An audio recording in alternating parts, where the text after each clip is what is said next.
삶에서 명확한 하나님의 일하심을 경험하고 하나님에 대한 강력한 확신에 사로잡혀 본 적이 있습니까? 살면서 이제 신앙생활을 하면서 이 홍해를 가르는 것 같은 그런 경험을 할 때가 있더라고요. 하나님이 나를 얼마나 사랑하시는지 그걸 경험하고 확신합니다. 마치 온 세상이 나를 위해 존재한 것 같은 그런 확신이 들어요. 그리고 하나님께서 내 삶의 모든 것을 완벽하게 준비해 놓고 계시다, 이런 확신이 들 때가 있거든요. 여러분, 이스라엘도 이런 경험을 한 적이 있습니다. 앞에는 홍해, 뒤에는 애굽 군대가 쫓아옵니다. 이건 도저히 상식적으로 길이 없거든요. 이건 진짜 끝이다, 이거는 도저히 어쩔 수가 없다, 하나님이 살아계시다는 걸 알지만 이건 하나님도 어쩔 수 없다, 이런 생각을 했습니다. 근데 앞에 홍해가 갈라지는 거예요. 그리고 뒤따라오던 애굽 군대가 수장을 당한 겁니다. 이 어마어마한 경험을 했어요. 그 가운데 끝나고 나서 이스라엘이 무엇을 하느냐 면 전심으로 하나님을 찬양합니다. 20절에 보면 미리암을 필두로 해서 모든 여성들이 나와서 소고를 치면서 찬양을, 전심을 올립니다. 광야에 참된 그 기쁨 그리고 소망 가득했던 시간입니다. 이때 어떤 느낌이었을까요? 내 삶에 하나님을 의심하는 일 절대 없을 거다, 내가 하나님을 원망하는 일 절대 있을 수 없다, 이런 확신이었을 겁니다. 이제 지긋지긋한 애굽에서 탈출을 했어요. 수백 년에 걸쳐서 그렇게 어려운 시간을 보냈는데 탈출을 했습니다. 이젠 불행 끝, 행복 시작이다, 이런 확신을 가졌을 겁니다. 근데 이런 영적 확신과 기쁨이 불과 며칠 만에 박살이 나버립니다. 전능하신 하나님께서 자신들을 위해 예측이 가능한 완벽한 것을 예비해 놓으셨다라고 믿었는데 자기 예측과 달라요. 물론 하나님께서 완벽하게 아름답게 준비해 놓으셨죠. 문제가 뭐냐면 이스라엘의 기대했던 것과는 달랐다라고 하는 겁니다. 이스라엘이 기대했던 건 뭐냐면요, 예측이 가능한 상식적인 삶이에요. 근데 하나님의 인도하심은요, 예측이 불가능한 거예요. 상식적이지 않았다라고 하는 겁니다. 이스라엘이 출애굽을 할 때 목표가 어디입니까? 가나안 땅이거든요. 근데 하나님의 목표는 이스라엘이 참다운 하나님의 백성이 되는 것이 목표였습니다. 그 목표를 하나님께서는 광야를 통해서 이루려고 하셨던 것이죠. 홍해를 건너면서 삶의 무대가 바뀝니다. 그 전에는 애굽이었거든요. 근데 이제는 삶의 무대가 광야로 바뀝니다. 하나님의 목적도 바뀌어요. 애굽에서의 목표는 뭐냐면 애굽에서 탈출하는 겁니다. 애굽에서 자유를 누리는 거예요. 근데 이제 광야에서는 내면의 자유라고 하는 목표가 바뀝니다. 목표로. 내면의 자유라고 하는 게 뭐예요? 떡에 묶이지 않는 삶입니다. 보이는 물질적인 것으로 살아가는 것이 아니라 하나님의 말씀에 의지해서 살아가는 삶, 이 참다운 자유를 만끽하며 사는 겁니다. 그 자유를 가르치시는 장소가 광야라고 하는 것이죠. 물론 이스라엘이 광야에 들어가자마자 바로 원망했느냐? 그렇진 않습니다. 물이 없는 수르 광야를 지나는 그 사흘 동안에는요, 인내하며 참습니다. 사진 한 장 보여주세요. 수르 광야 하나 더. 예, 이게 수르 광야거든요. 물이 없어요. 여러분, 이런 곳을 3일 동안 간다고 생각해 보십시오. 근데 수르 광야를 지나서 마침내 마라에 딱 도착을 했어요. 마라라는 이름의 뜻이 쓰다라는 뜻이거든요. 여러분, 3일 동안 물 없는 곳으로 다녔어요. 그럼 어떻겠어요? 해골물도 달게 느끼지 않겠어요? 근데 이 물이 얼마나 썼는지 3일 동안 물을 못 마셨는데 이거 마셔보니까 물이 써서 마셔봤는데 너무 써서 못 마시겠다는 거예요. 여러분, 우리가 참을 때 있잖아요. 어려워도 참을 때 왜 참습니까? 내가 참으면 더 좋은 것이 있을 거라는 기대 때문에 참아요. 근데 그 소망 가운데 참았는데 더 좋은 게 아니라 더 나쁜 게 오면 어떨까요? 당연히 불만이 나오죠. 당연히 원망 나옵니다. 이스라엘이 그 가운데 너무 실망을 한 거예요. 하나님께 직접적으로 원망할 수는 없어요. 왜요?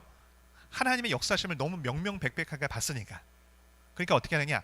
만만한 모세를 원망합니다. 수르 광야를 지나서 마라로 인도한 거, 그거 네가 잘못 인도한 거라고. 하나님이 수르 광야를 지나서 마라로 인도하실 리 없다고. 네가 잘못 인도한 거라고. 불과 며칠 전에 열정적으로 광야에서 찬양을 했어요. 진짜 순도 높은 찬양을 했다고요. 일도 의심하지 않았습니다. 하나님의 사랑 그때 의심한다고 하면 돌 맞아 죽었을 거예요. 근데 며칠 만에 모든 것들이 산산조각 납니다. 우리의 문제가 이거예요. 좋을 때는요, 이 좋은 것이 영원할 거라고 여겨요. 나에게 나쁜 것이 없을 거라고 여긴다고요. 그래서 교만해지는 거거든요. 내 인생이 내 손 아래 있다고, 내 통제하에 있다고 생각해서 교만해지는 겁니다. 근데 그 시간이 영원하지 않아요. 위기가 옵니다. 예상치 못한 어둠의 때가 인생 가운데 있다고요. 그럼 또 정반대가 됩니다. 이 어둠의 때가 영원할 거라고. 그래서 내가 다시 웃을 일이 없을 거라고 여기게 됩니다. 그래서 원망하는 거거든요. 이후에 하나님께서 물과 종려나무가 풍성한 엘림으로 인도를 하십니다. 그럼 만약에 이 마라의 때가 지나가고 나서 엘림으로 인도하실 것을 알았다면 원망했을까요? 안 했을 거예요. 왜 원망합니까? 이 마라가 내 인생의 끝이라고 생각하니까 그래요. 이 마라의 삶이 영원히 반복될 거라고 여기기 때문에 원망하는 겁니다. 그래서 하나님에 대한 소망을 잃어버리거든요. 하나님을 신뢰하지 않고 지금 어려움에 코를 박고 있기 때문에 이제 이 어려움은 나에게 그치지 않을 거야, 이래서 원망하는 거거든요. 여러분 기억을 하십시오. 지금에 있는 즐거움도 영원하지 않을 거고요, 지금에 있는 어려움도 영원하지 않습니다. 지금에 있는 괴로움도요, 끝이 있는 괴로움이에요. 이스라엘 백성의 불평이 겉으로는 모세를 향한 것처럼 보였지만 궁극적으로는 하나님을 향한 불신이었거든요. 이스라엘이 이런 질문을 하는 겁니다. 아니 왜 하나님께서 이렇게 인도하시나? 하나님 우리를 사랑하시면 가나안 땅 약속하셨지 않냐? 왜 가나안 땅으로 바로 인도하시지 않느냐 하는 겁니다. 적어도 이 마라 이런 쪽으로 인도하시지 않아야 되지 않나? 엘림으로 바로 인도하셔야 하지 않나? 라는 생각인 거예요. 왜 물이 없는 수르 광야를 지나가게 하시고, 그리고 그 다음에 너무나 쓴 마라로 인도하시게 하는 것이죠. 이유가 뭐예요? 훈련시키기 위해서입니다. 여러분 이 마라의 쓴물이요, 모든 훈련의 원형입니다. 이스라엘만 이렇게 하지 않아요. 우리 삶에 이런 일이 누구에게나 있습니다. 왜 마라로 하나님께서 인도하십니까? 이스라엘의 죄 때문이에요? 아니에요. 하나님의 뜻대로 지금 인도함을 받고 있어요. 그런데도 불구하고 하나님께서 그 가운데 수르 광야를 통과하게 하시고, 그리고 너무나 쓰디 쓴 마라로 인도하실 때가 있다고요. 하나님께서 이 모세를 통해서 25절에 보면은 이 쓴물을 바꾸십니다. 그리고 여기서 어떻게 합니까? 법도와 율례를 정하셨다고 말씀하십니다. 그리고 그들을 시험하셨다고. 지금 아직 율법이 제정되기 전이에요. 십계명 아직 제정되지 않았어요. 근데 이곳에서 율례와 법도를 정하셨대요. 이게 무슨 얘기냐면 이제 앞으로 율법을 정하시는데 그 가장 원형이 바로 마라에서 정해 놓은 겁니다. 즉 율법의 이 말씀의 핵심 원리가 무엇인지, 가장 기준되는 원리가 무엇인지를 보여주는 거예요.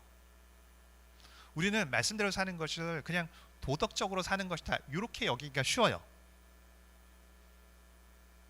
근데 하나님께서 여기에서 정해 놓으신 이유가 뭐예요? 하나님의 일하심이 보이지 않고, 사실은 상황으로 보면요, 불평이 저절로 나오는 상황이에요.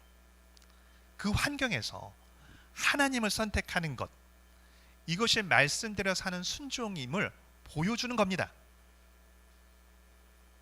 사실 이 훈련이요, 여기서는 받지 않았어요. 이전에도 2번이나 받았어요. 적어도. 며칠 전에 홍해 사건만 해도 마찬가지죠.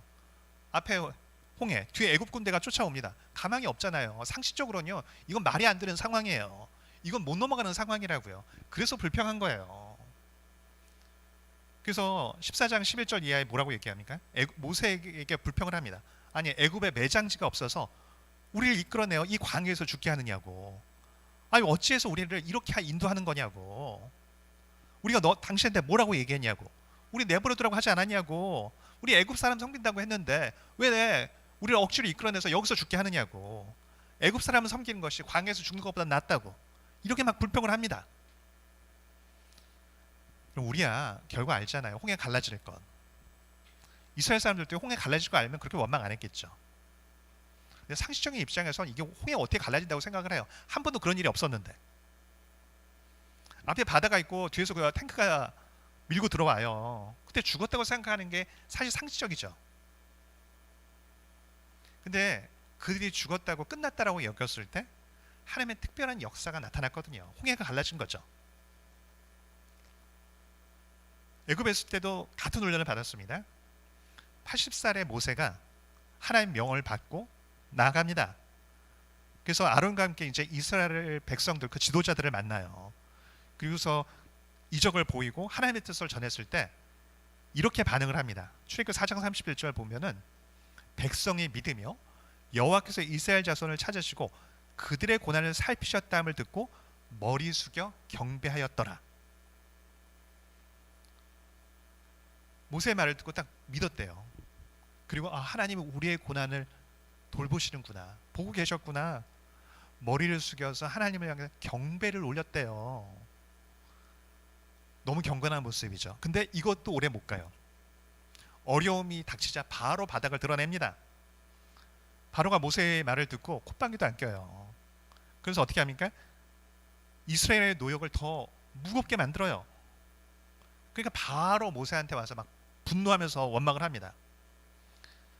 너희가 우리를 바로의 눈과 그의 신하의 눈에 미운 것이 되게 하고 그들의 손에 칼을 주어 우리를 죽이게 하는도다.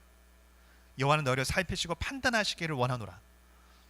네가 그따구 짓을 해서 우리가 이제 죽게 됐다고. 너희가 하나님의 심판 가운데 있기를 원한다고. 여러분, 짧은 기간 동안 3번 갓 훈련을 받았어요. 근데 매번 똑같이 넘어집니다.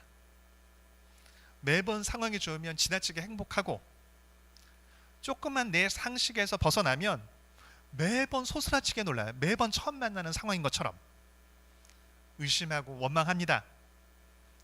근데 보면 훈련은 외피만 바뀌었지 결국은 계속 똑같은 훈련을 반복을 하고 있거든요. 그리고 이후에도 계속해서 같은 훈련을 받습니다. 근데 여러분, 왜 계속 똑같은 훈련을 받는데 왜 계속 똑같이 넘어질까요? 이렇게 훈련을 계속 반복적으로 받으면 넘어갈 만 하잖아요. 이제 믿음으로 반응할 만 하잖아요. 왜 안 됐을까요? 보니까요, 전제가 달랐기 때문에 그래요. 이스라엘이 하나님에 대해서 갖고 있는 전제가 있어요. 그게 뭐냐면 하나님의 인도는 상식적이어야 한다라는 전제입니다. 그리고 상식 하에서는요, 순종을 합니다. 여러분, 착각하면 안 돼요. 이스라엘 사람들이 되게 바보 같다고 생각하는 사람들이 있어요. 안 그래요. 이스라엘 사람들 바보가 아니라고요. 전혀 믿음 없는 사람은 아니라고요. 여러분, 애굽에서 이 홍해 방향, 하나님께서 인도하셨던 방향과 가나안의 방향은 다릅니다. 사진 2번째 거 보여주십시오.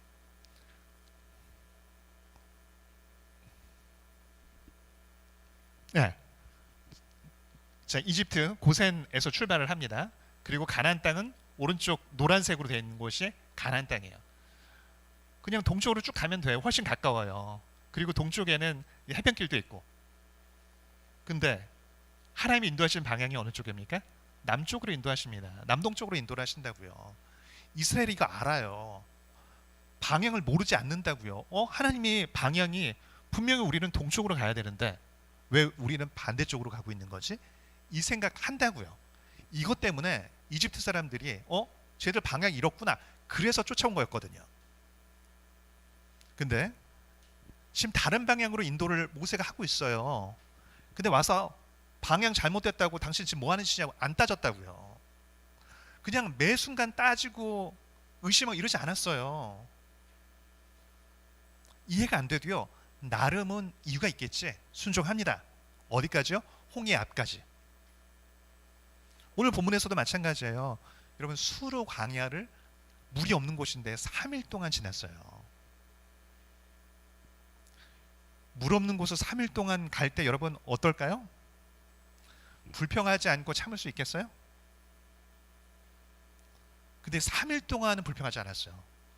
저는 그냥 불평했다고만 생각을 했는데, 아, 이 사람들이 나름은 참았구나라는 생각이 들더라고요. 참으면 좋은 거 나올 거라고 여겼는데, 조금 좋은 게 나왔다면 그래, 역시 참으니까 좋은 게 나와, 이렇게 생각을 했겠죠. 근데 문제가 뭐예요? 그 다음에 마라가 나오니까요. 너무 써서 이렇게 목이 마른데도 웬만하면 마시겠죠. 근데 이렇게 목이 마른데도 너무 써서 이건 마실 수가 없는 물. 그래서 원망한 겁니다.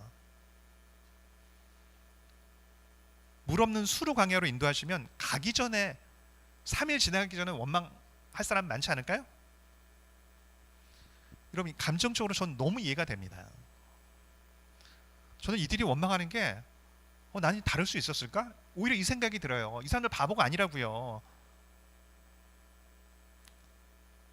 근데 여러분, 사실은 감정을 따라서 하면요, 너무너무 이해가 되는 거예요. 힘든 건 맞아요. 이게 그냥 쉽게 참을 수 있는 정도의 수준 넘어갔어요. 근데 여러분, 감정적으로는 맞는데 이성적으로 넘어가야 됩니다.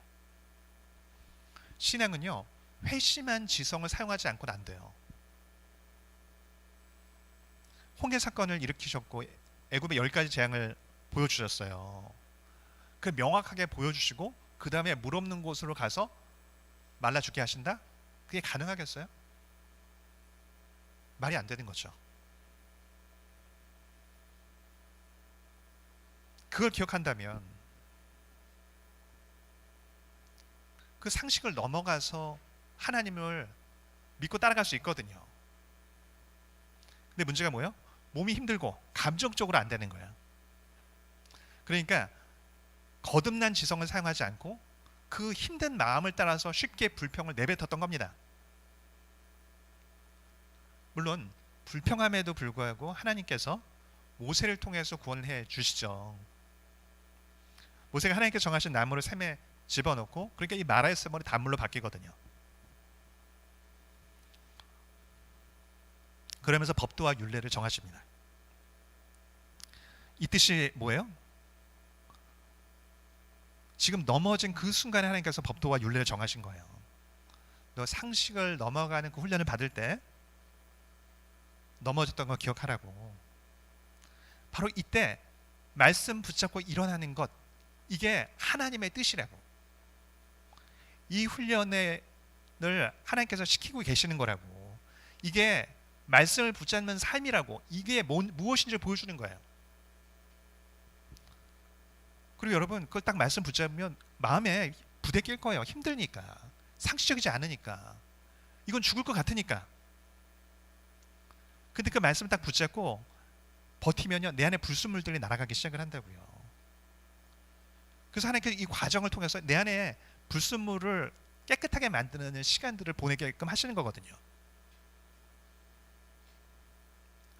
또 중요한 게 뭐예요? 어려움이 올 때 그게 끝이 아님을 기억하라는 겁니다.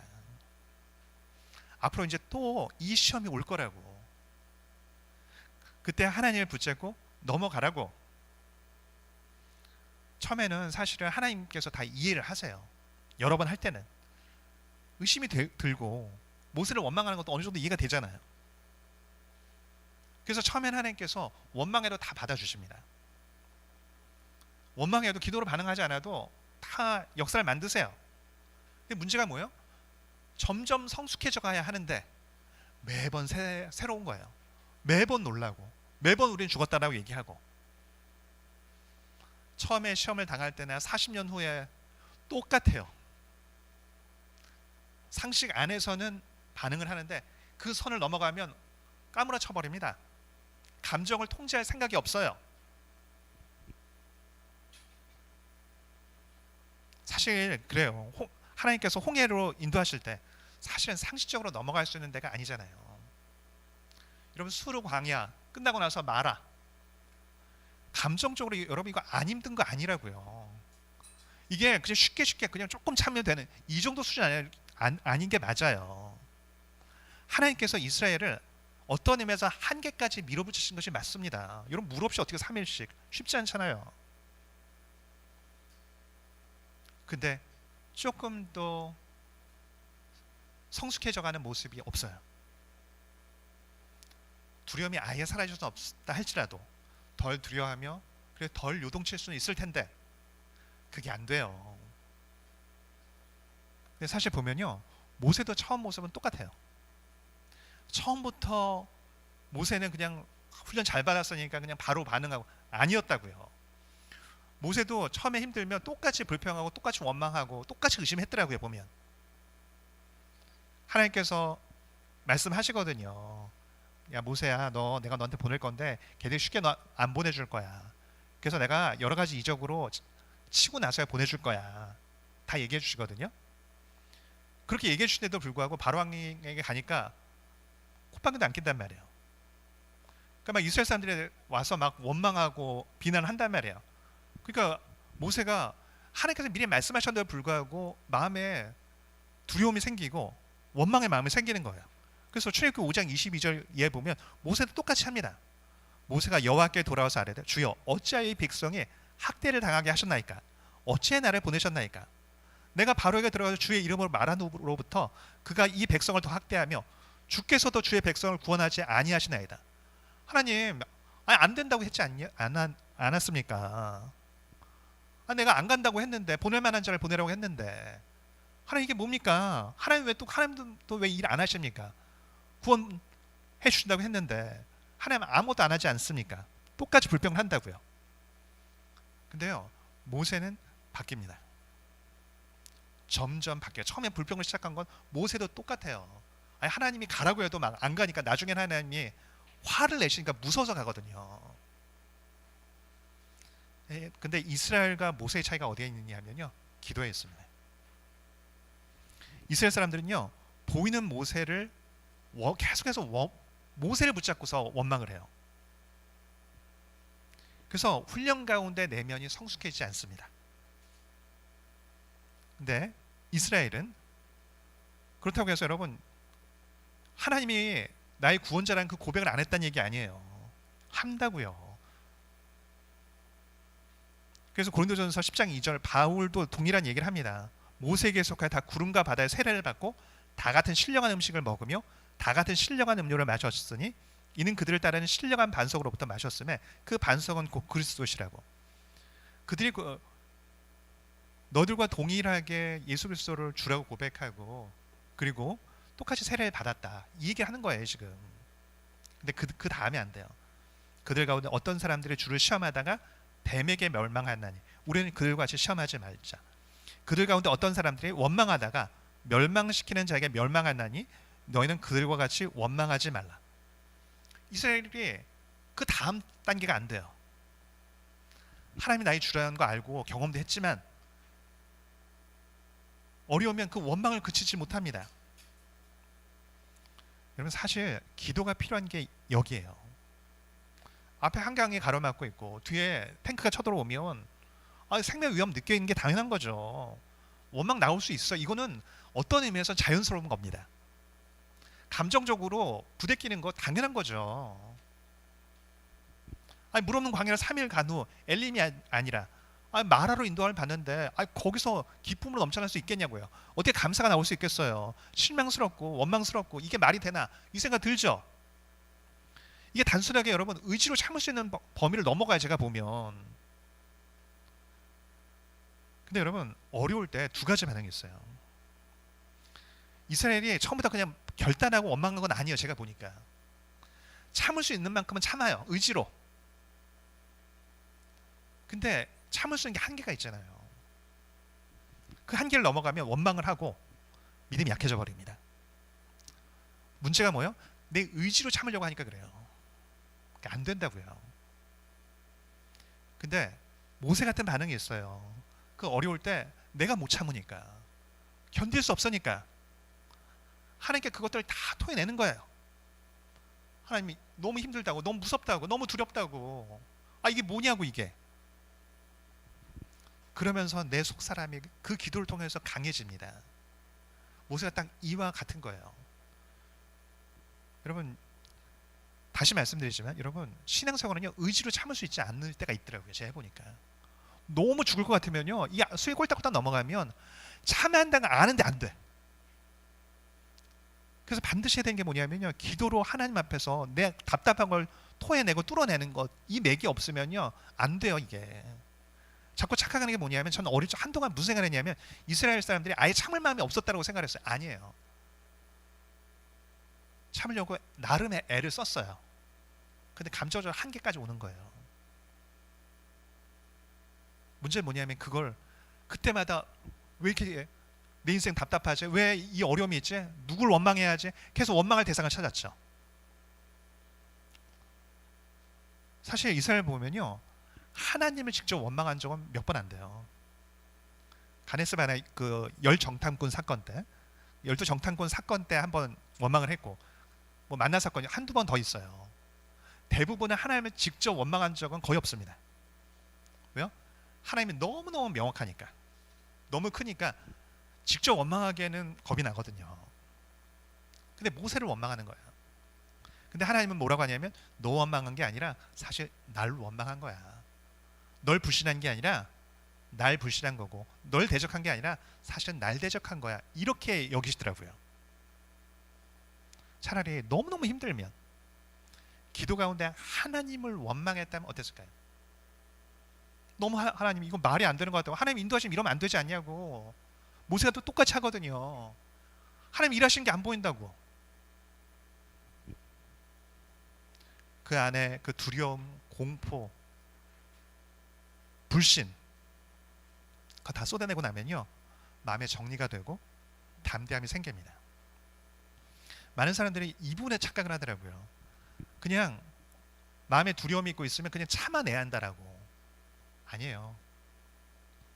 내가 그래서 많은 사람들은 자기가 두려워하는지도 모르고 두려워하고, 자기가 불신하고 있는지 모르는데 불신하고, 자기 마음을 몰라요. 그러니까 막 부대끼는 거거든요. 그럼 다윗의 위대함이 여기에 있더라고요. 자신의 마음이 뭔지를 알아요. 무서우면 무섭다고 얘기하고, 두려우면 두렵다고 얘기하고, 안 믿기면 안 믿긴다고 얘기하고. 여러분, 이게 좋아요. 이게 건강한 거라고요. 모세가 다 그렇게 한 거거든요. 근데 이스라엘이 이게 안 돼요. 매번 시험이 올 때마다 꼴딱꼴딱 넘어가면서, 내 이럴 줄 알았다고, 하나님 나한테 또 이러실 줄 알았다고, 나한테 좋은 거 예배 넣으실 리가 없다고, 한숨부터 쉬고 의심하고 불평하고 원망할 대상을 찾아요. 그리고 또 건져주시면 또 까맣게 잊어요. 여러분, 원망하고 의심하고 모세 괴롭히면 하나님 은혜 안 주시냐? 아니요, 주세요. 결국 하나님의 은혜로 넘어가더라고요. 근데 문제가 뭐예요? 가나안의 은혜를 못 누려요. 이렇게 뭉개면서 넘어가면요, 가나안의 은혜는 못 누립니다. 이런, 만약에 이 시험을 패스할 수 있다면 어떨까요? 자, 지금 하나 가정을 하나 해볼게요. 자, 우리 학생들, 여러분들이 그 이스라엘의 중요한 지도자 중에 한 명이라고 해보죠. 만약 모세와 아론 같은 매우 중요한 지도자. 그래서 내가 사랑하는 내 가족들을 이 광야 여정을 면하게 해줄 수 있다면 어떨까요? 응? 뭐라고? 면제해준다. 어쨌든 제대로 들었네. 요셉이는 어때? 면제해줄 거야? 지금 이제 무슨 얘기냐면, 이렇게까지 힘든 걸 받아야 하나? 이 생각을 한 거예요. 나는 그렇게 안 하겠다. 요한이는 어때? 너는 면제해줄까? 면제. 아무 갈등이 없네. 사랑이는 어때? 주영아, 하나님을 만나고 계시네. 자, 라온아, 어때? 너는 자요. 그래도 하나님을 훈련시키는 건 이유가 있으니까 훈련시켜야 한다 이런 생각은 없으세요? 어때요? 승빈이를 한다고 하면 같이 받을겠어요? 아니면은 광야에 잠깐 피할 수 있다면 피하게 해주겠어요? 음, 음. 그게 아니라 믿을 만한 사람에게 광야에서 믿을 만한 사람에게 이 훈련 과정을 면제시키고 맡길 수 있다면 자, 이게 여러분 실제 있었던 일이에요. 이게 이 훈련이 왜 필요한지를 보여주는 게 모세의 후손입니다. 제가 모세의 후손 얘기 아마 한 번도 안 해보고 처음으로 해보는 설교일 거예요. 구약 성경 사사기 읽다 보면요, 제가 예전에 읽다가 되게 시험된 때가 있어요. 뭐냐면 모세의 후손 얘기가 없어요. 아들 이름들은 나오잖아요. 게르솜과 엘리에셀이라는 아들 두 명의 이름은 나오거든요. 근데 이상하게 모세의 후손 중에 뛰어난 이름이 없어요. 아니, 사사기를 읽다 보면 오히려 정반대의 인물이 나타납니다. 모세의 손자가 나타나요. 요나단. 근데 요나단과 그 후손이 어떤 인물로 나타나냐? 이스라엘에게 우상의 문을 열어주는 인물로 나타납니다. 그래서 사사기 18장 30절 이하에 보면요, 이 단 지파의 제사장이 되었는데 뭐라고 되어 있냐면 게르솜의 아들인 요나단과 그의 자손은 단 지파의 제사장이 되어 그 땅 백성이 사로잡히는 날까지 이르렀다, 이렇게 됐어요. 제가 예전에 이거 읽다가 너무 시험 들었는데 이거 묻지를 못하겠는 거야. 뭐 아는 사람이 주변에 없으니까 뭐 이렇게 찾아도 못 찾겠고, 그때 막 아니 어떻게 이럴 수가 있나 이 생각만 하고 한 번도 이 설교를 해본 적이 없어요. 지금은 이제 정리가 돼서 지금 하는 건데, 여러분 아론은 좀 부족한 부분이 있잖아요. 근데 되게 든든하게 제사 역할들을 잘 수행을 합니다. 근데 모세의 손자가 우상 숭배, 이스라엘에게 우상을 숭배한 그 문을 열어준 인물이에요. 독일 게르솜의 아들이거든요. 그 장손이라고요. 첫째의 아들이라고요. 이게 왜 그런가 봤더니 두 가지 이유가 있어요. 첫 번째 뭐냐면요, 게르솜의 뜻이 뭐냐면 내가 이방에서 객이 되었다는 뜻이에요. 모세가 쫓겨나서 이 광야에서 이제 결혼을 하고 나서 아들을 낳았는데 그때 첫째 아들의 이름이 게르솜이에요. 상한 마음으로, 하나님과 사람에 대한 상한 마음으로 지은 이름이거든요. 하나님에 대한 섭섭한 마음이 그 안에 다 담겨져 있어요. 이게 제가 볼 때 영향을 미쳤어요.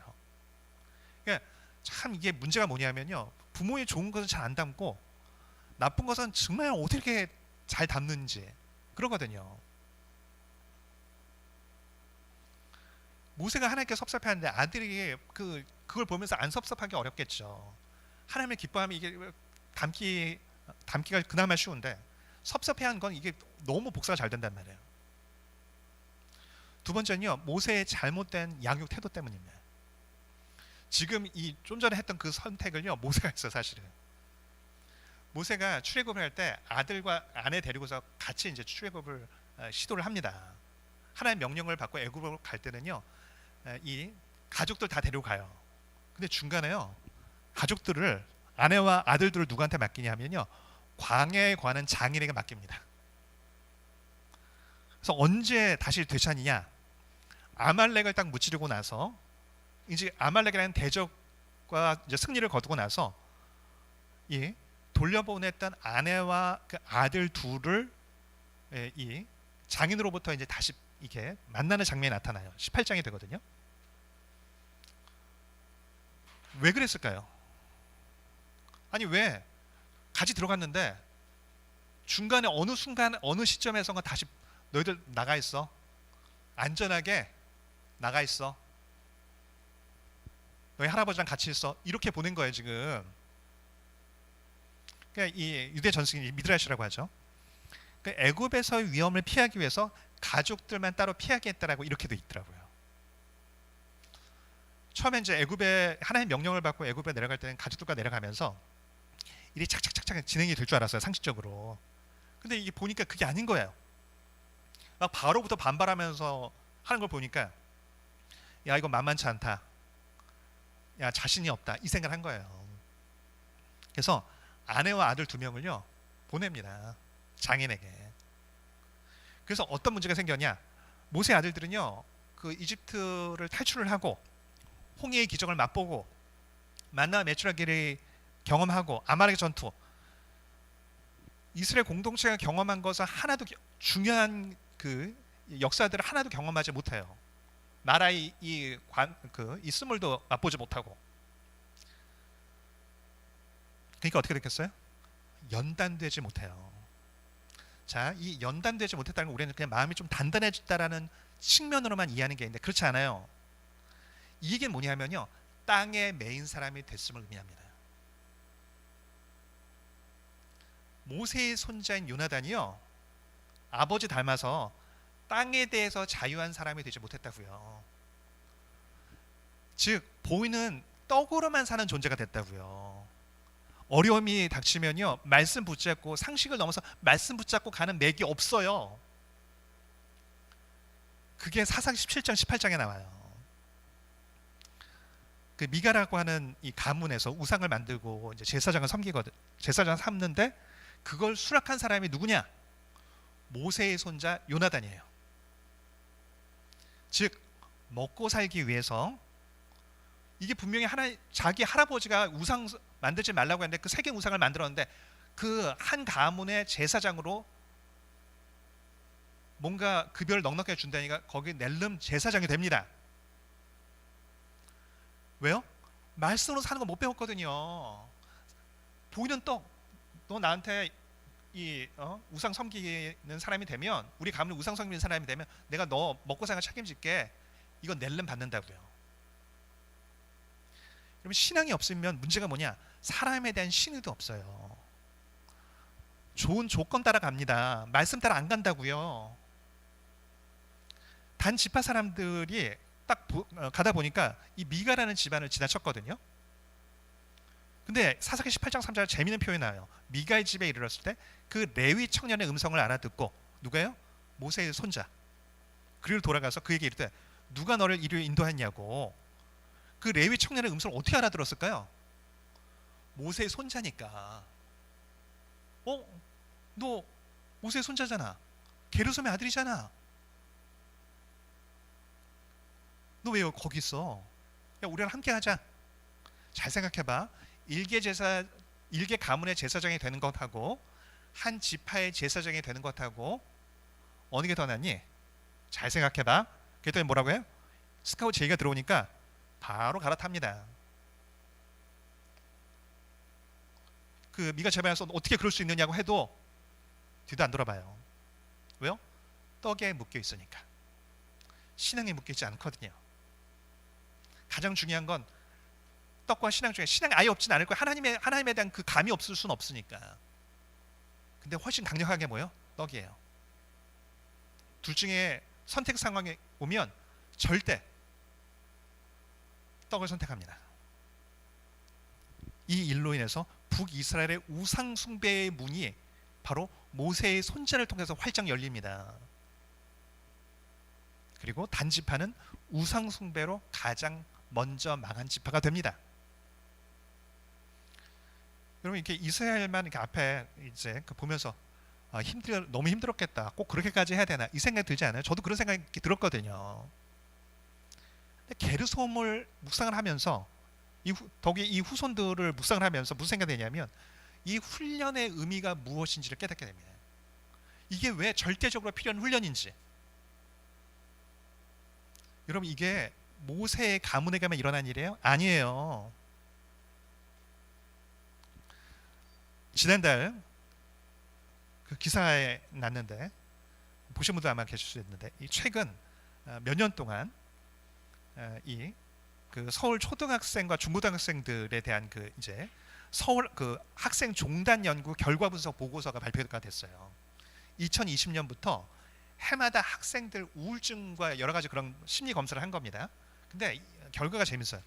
중학생과 고등학생은요 우울증이나 이런 것들이 약간 줄었어요. 근데 재밌는 건 뭐냐면 초등학생들은 큰 폭으로 늘어난 거예요. 초등학생만. 이상하죠? 왜 초등학생만 늘었을까요? 이 이유 분석을요, 교육연구정보원에서 이렇게 했더라고요. 중요한 몇 가지를 얘기하는데 그 중에 하나가 뭐냐면 자녀가 초등학생인 1980년대생 학부모의 양육 태도 때문이라고. 작은 좌절과 불안에 지나치게 정서적으로 보호받는 아동의 경우 불안 수준이 높고 작은 어려움에도 크게 좌절한다고. 아동의 감정을 과도하게 수용하는 양육 태도의 유행이 최근 몇 년에 유행을 했잖아요. 소위 아이들 그 마음 알아주는 그런 거 필요한데 너무 과도했다는 거예요. 그래서 초등학생의 우울감과 불안감에 취약해졌고 정서는 너무 예민해졌다, 이렇게 분석을 하더라고요. 이게 모세의 가정에 일어난 일이거든요. 모세가 아들 게르솜을 과도하게 보호했고 그 보호한 게르솜의 아들 역시 게르솜이 똑같은 태도로 가르쳤는데 이게 이렇게 돼 버렸어요. 그러니까 오늘날 무슨 일이 일어나냐? 게르솜의 후손들이 점점 많아지고 있음을 보여주는 겁니다. 그리고 앞으로 더 줄까요? 앞으로 이제 점점 늘어날 겁니다. 그래서 요즘 최근에 유행한 표현이 이거더라고요. 좌절 내구력. 아이들을 적절한 수준의 좌절을 시켜서 그 내구력을 키워야 하는데 무조건적으로 보호하고 편들어주고 이러면서 아이가 오히려 우울감이 늘어났다고, 좌절감이 늘어났다고, 이렇게 이야기를 하는 겁니다. 그러니까 이게 정리가 되니까 하나님께서 왜 이 광야길을 걷게 하신지가 너무너무 말끔하게 정리가 되더라고요. 여러분, 이 세상이요, 타락이 없었으면 이런 게 필요 없어요. 근데 전적으로 타락했다는 얘기가 뭔가 봤더니요, 이거예요. 우리가 그냥 적절하게 편안하게 살 수 있지 않다, 그렇게 건강하게 살 수 있는 환경이 아니라는 겁니다. 그 어려움을 피하면 더 큰 어려움과 좌절, 우울이 물밀듯이 밀려올 겁니다. 그래서 우리도 훈련을 받아야 되고 의식적으로 의도적으로 훈련을 시켜야 됩니다.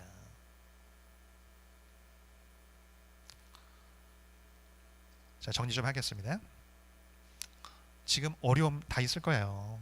다 이렇게 웃고 다 좋아 보여도 하나님께서 때로는 상식적으로 말이 안 되게 인도하시는 것도 있을 수 있어요. 이건 말이 안 되는데, 이건 상식적이지 않은데, 나에게 하나님 요구하신 거 이건 상식적이지 않은데, 물 없는 곳 다니는데, 지금 나한테 지금 쓴물을 먹이고 계시는데, 내 감정 따라 행하는 게 맞은 것 같은데, 말씀 보면 기도하면 아니라고, 넌 나를 바라봐야 한다고, 이렇게 말씀하시거든요. 근데 여러분, 그 어려움 하나님과 상관없이 일어나는 것이 아무것도 없습니다. 하나님 원하시는 게 뭐예요? 그거 넘어가야 돼요. 그 어려움을 믿음으로 넘어가야 합니다. 지금 우리 자녀들 안 물어봤지만 다 물어보면 다 모세 선택하지 않겠어요? 네, 여러분, 그게 아니라고요. 그 선택을 할 걸 우리가 알기 때문에 하나님께서 억지로 인도하시더라고요. 신앙생활에서 깨닫는 게 있으면 그게 뭐냐면요, 도망가기 없기입니다. 도망가기 없기. 그게 힘들어서 도망가려고 하면요, 나중에 훨씬 어렵게 와요. 그 지금의 어려움을 도망가면 그게 지금 피하면 잠깐은 편한데 나중에 10배, 100배, 1000배로 오더라고요. 지금의 어려움 믿음으로 넘어가야 합니다. 근데 그게 그냥은 안 돼요. 그냥 감정으로 참아서 안 된다고요. 어떻게 해요? 기도로 뚫고 가야 합니다.